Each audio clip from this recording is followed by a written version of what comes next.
आपण पाहताय the Vidarbha news, विदर्भाचा बुलंद आवाज। नागपूर जिल्ह्याला आज सकाळी एका भीषण आवाजाने हादरवून सोडलं। काटोल तालुक्यातील राऊळगाव येथील SBL एनर्जी लिमिटेड या स्फोटक बनविणाऱ्या कंपनीत सकाळी 7 वाजताच्या सुमारास झालेल्या महाभयंकर स्फोटात 15 कामगारांचा जागीच मृत्यू झाला असून 18 जण गंभीर जखमी झाल्याची माहिती आहे। अनेक जळालेले मृतदेह आणि नातेवाईकांचा हृदय पिळून टाकणारा आक्रोश यामुळे संपूर्ण परिसर सुन्न झाला होता।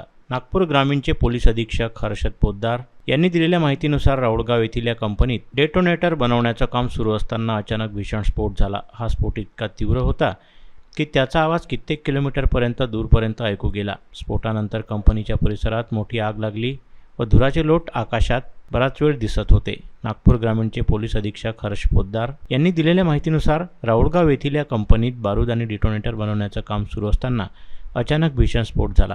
हा स्फोट इतका तीव्र होता की त्याचा आवाज कित्येक किलोमीटरपर्यंत ऐकू आला। स्फोटानंतर कंपनीच्या परिसरात मोठी आग लागली असून धुराचे लोट दूरपर्यंत दिसत होते। या निष्पाप कामगारांच्या मृत्यूला कंपनीचा निष्काळजीपणा जबाबदार असल्याचं त्यांनी म्हटलं। विशेष म्हणजे राऊळगाव शिवारात वर्षभरापूर्वीच एशियन फायरवर्क्स कंपनीतही असा स्फोट झाला होता। वारंवार होणाऱ्या या दुर्घटनांमुळे स्थानिक नागरिकांमध्ये मोठा रोष निर्माण झाला असून दोषींवर कारवाईची मागणी केली जात आहे।